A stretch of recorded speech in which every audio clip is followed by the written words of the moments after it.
চলে আসলাম ফেনী মাস্টারপাড়া সাবেক আওয়ামী লীগের এমপি নিজামুদ্দিন হাজারীর বাড়ির সামনে।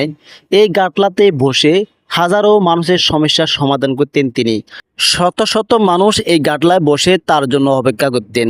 তো আসলে আজকে ক্ষমতা নাই, তিনিও নাই। ক্ষমতা এমন একটা জিনিস, আজ আছে কাল নাই। এই জন্য ক্ষমতা থাকতে কখনো বাহাদুরি অহংকারী দেখাতে নেই। কারণ হচ্ছে ক্ষমতা এমন একটা জিনিস, আপনার আজকে আছে আগামীকাল না থাকতে পারে।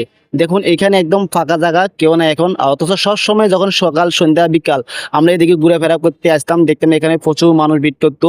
তো এখন দেখেন এই রোডের সামনে বাচ্চারা এই মাঠে খেলাধুলা করতেছে, পাশে পুকুরে দুজন মানুষ অলরেডি স্নান করতেছে। তো একদম বাড়ির সামনে একদম ফাঁকা। অথচ এখানে সবসময় এক ধরনের জাঁকজমট থাকতো, মানুষ ভিড় করতো, দলীয় নেতা কর্মীরা থাকতো, বিভিন্ন শ্রেণীর পেশার মানুষ থাকতো। বাট আজকে কেউ নেই। এই হচ্ছে অবস্থা। তো ভিডিওটি ভালো লাগলে সবাই সর্বোচ্চ শেয়ার করতে পারেন। এরকম নিত্য নতুন ভিডিও পেতে অবশ্যই মাহবুব ভাইয়ের সাথে থাকবেন। ইনশাআল্লাহ পরবর্তী ভিডিওতে আপনাদের সাথে সাক্ষাৎ হবে।